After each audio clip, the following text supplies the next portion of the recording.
So anyway, getting back to my lesson. So what are some good things you can read other than just sort of staying abreast of your favorite investors? I think there are a few things you can read. I wouldn't recommend many textbooks. There's one textbook that I got as a child for my 14th birthday. I asked my dad for this textbook for Christmas. It's called the Shkreli and Myers Corporate Finance textbook.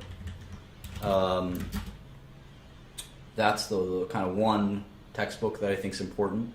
It makes sense to sort of understand and learn how to discount cash flows. And that's sort of the present value concept that we'll go through in a minute. It's the most important thing in finance by far. Is understanding the value of a series of cash flows. That's kind of what finance is all about at the end of the day. Yeah, I think that textbook is still being used. So I'm glad 18 years later, that it's still a popular finance textbook. So that's the only kind of textbook I would recommend. I think that all of finance, a whole major in school can be taught pretty much in 10 minutes in one formula. So I regretted being a finance major myself, but that's that.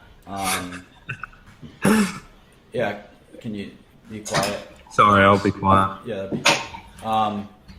So in any event, if you want to get really interested in sort of the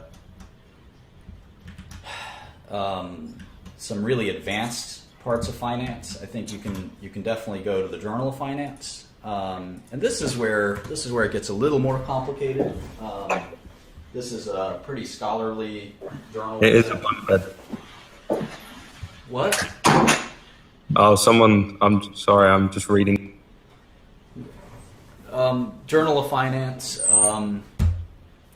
is a good example of a very kind of technical manual. Here's just flip to page 2113, retrospective inference and equilibrium prices, and they list this gigantic math formula that I think you'd have to be a PhD in math to understand, or something like that. And finance can get more complicated than just the Shkreli and Myers textbook. But if you want to read the Journal of Finance, I think you'd. I don't know why necessarily you'd want to, but it's something that you may enjoy. Or you may just enjoy the fact that there are people that spend their time analyzing that kind of stuff, and I do think it's somewhat important. Somewhere more practical in the middle is Damodaran's work. Damodaran is a professor here at NYU, and I think that his website is probably one of the best finance websites there is. Like most professors, he doesn't have any practical kind of experience or knowledge in investing, but he is kind of one of the value gurus, or valuation gurus, I should say. And I think you can definitely go through it and check out some of the stuff he's done. In terms of two sort of practical works for investing, I think there's two very good works. One is out of print, and I think it's a copy of the book is $15,000 or $20,000 or more, and that's called Seth Klarman's Margin of Safety, and it's a book by the current hedge fund manager of Baupost Capital, Seth Klarman, who is a legendarily good investor. And when Warren Buffett was asked, what investors do you like, he couldn't think of any, and then he said, Seth Klarman, maybe, which is, I think, very telling that he wouldn't really recommend anyone. But he said, Klarman, yeah, maybe Klarman, that's it. Other than me, just Klarman. So it, like in rap music, it takes a lot of, if someone asked Jay-Z who his favorite rappers were, he would look at the person and say, what the hell are you talking about? In the same way in investing. And the fact that Buffett would even say Klarman's name is, I think, very telling. So I think you can get the Klarman book online. You can steal it if you want. I think it's widely shared and traded. I think I've got a copy of it that way. I don't recommend doing that ordinarily, but there's no copies left. And in a case like that, I think most people don't mind getting a copy of The Margin of Safety. The second book I recommend, which I'm trying to find here, I can't find it, is called Phil Fisher's Common Stocks and Uncommon Profits, which is pretty much the only, I think, investing book you need. I don't think the Graham Dodd books are that helpful. But PDF of Margin of Safety will go a long way. I think you can replace the Graham Dodd books with the Margin of Safety. It's kind of a modern version. So Phil Fisher is a good example of basically it's a great book. It's a manual on due diligence in my eyes.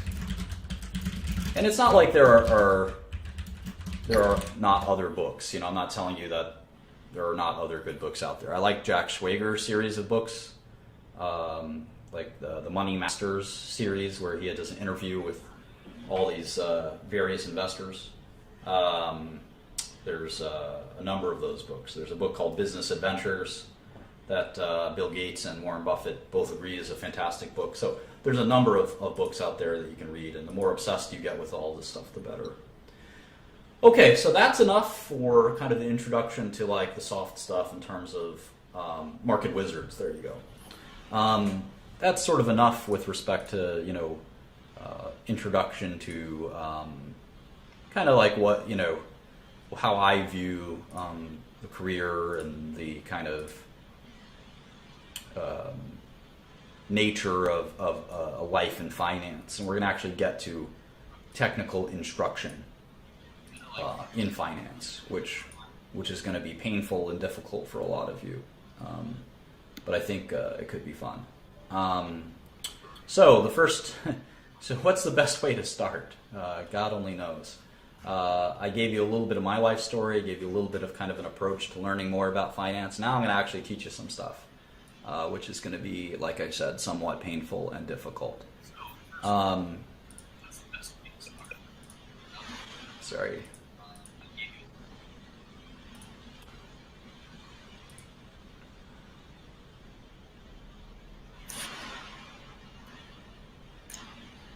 Okay, so where do we start?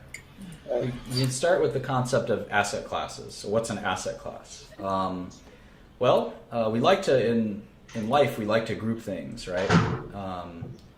And put them in boxes so that we can understand them a little better than anything else. And we do that with assets as well. Asset is a simple, what's an asset? Well, an asset is, I would say, something of value. Right, so it can be anything. It could be a stock, it could be a bond, it could be cash, it could be currency, it could be real estate, it could be intellectual property, anything of any valuable value that you can sort of transact. You can buy it or sell it. That's an asset in my eyes. So in any event, what assets do we focus on? I think most people start with stocks, and I think it's a good place to start because it teaches you a lot about how most businesses work, and stocks are apply both to private and public equities. So I think there's a good way to kind of start, but it's unlike most people, I don't think you should stop with stocks, and I think that's another mistake a lot of people make is they focus only on stocks and they never invest in bonds, they never invest in private equity, they just do public stocks and they just do large cap public stock or something like that. You will never succeed, I think, if that's all you do. I think you'd have a very, very, very hard time having success as an investor just focused on one asset class. I think it's a recipe for disaster, and you have to sort of expand your horizons into other asset classes, especially when I hear someone just as U.S. one sector, U.S. technology, large cap stocks. I just sort of sit there and laugh and say, all right, that's not going to work. You need at least experience in bonds and other asset classes, I think. So in any event, we are going to spend some time talking about equity and I segment equity into public equity and private equity. That's a pretty simple way to do it. Equity is shares, and the reason we call it equity is because each share is equal to the other. So you could have one share of McDonald's, and that share is exactly the same as someone who owns maybe 1 million shares of McDonald's. They have 1 million of the same share, so there's an equitable nature of those shares. That person's got way more shares than you, and they can influence the company way more than you. But well, there are different classes of stocks. Yep. Assuming there's the company is one class of stock, right? You all share in that company, and that's why they're called shares, and that's why it's called equity. They're all kind of mean the same thing if you know the etymology of the word. And so in any event, that's kind of the nature of why we call it equity. And you own a share of what? You own a share of a business, and that's I think a really important sort of concept. Bonds are debts. So they're obligations, they're financial obligations. So it's a borrowing. A bond is a borrowing of money. So it's very different from a stock. Stock is a share of a business, whereas equity is a share of a business, whereas debt is or bonds are obligations. So, woof woof indeed. In any event, we also call debt credit sometimes. All right, so let's hone in on stocks, and this is sort of where it gets a little technical and a little annoying. And there's, I'd say, other than open mind, there is a limit to how many shares you can own in a company. It's how many shares they have issued. And we'll talk all about that in a second. There's a couple of great things about finance and a couple of terrible things about finance. One terrible thing is that it takes a long time to understand, and it's pretty technical and difficult. And even when you understand it, it's very hard to do successfully. One of the things that I didn't mention in my introduction, my preface, is that you cannot be a part-time investor. That concept is illusory. There are huge numbers, buildings full of people that try to be good investors, and they suck at it. You cannot do this from your couch in your spare time and or do well. You will lose your money. I guarantee it. Maybe 1 out of 1,000, 1 out of 10,000 will buck the trend, but 99.9% of you will fail miserably. And I think that you should not. The only reason you should be watching this is because you have an interest in professional investing. You will not succeed trying to do this on your own. Like I said, I've employed a floor of people trying to make successful investments. And it doesn't matter if you're trades or investments. It doesn't make a difference. You will not succeed, in my eyes, if you don't make it a full-time effort.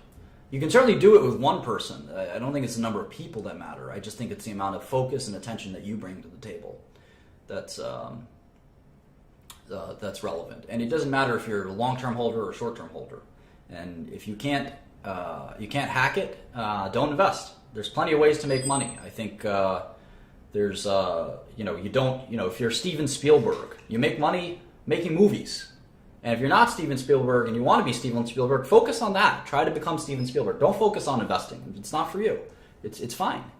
If you're a chemist, you're a junior chemist at a chemistry company, you can become a senior chemist and make $1 million a year. Focus on that. Don't focus your spare time on investing unless it's just fun for you. So I think it's really important to kind of be realistic about all of this.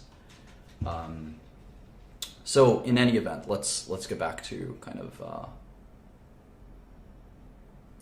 let's get back to equity. So what is a stock? How do I figure this out? Okay, so I was talking about how there's some not cool things like I just described, but there are some cool things. One of the cool things about investing is that all you really need is a copy of Microsoft Excel. And if you can't afford a copy of Microsoft Excel, you have other problems on your hands. But the other thing you do is Google Spreadsheets is a sort of an equivalent, more or less equivalent software. But we use Microsoft Excel as our de facto standard. It's basically the only software you can use. I don't know of anyone using anything other than Microsoft Excel. So I've got a copy of Microsoft Excel open here, and you can see it's a spreadsheet software where you can kind of enter data into cells, and it can do functions of computing things in cells. And I'm not going to give you an introduction to Microsoft Excel. I assume you have some knowledge of it, and I'm going to sort of be using it throughout this course. So I would encourage you to get a copy of it if you don't have one. I think most of you do. OpenOffice is, or whatever the Google spreadsheets equivalent is also just fine.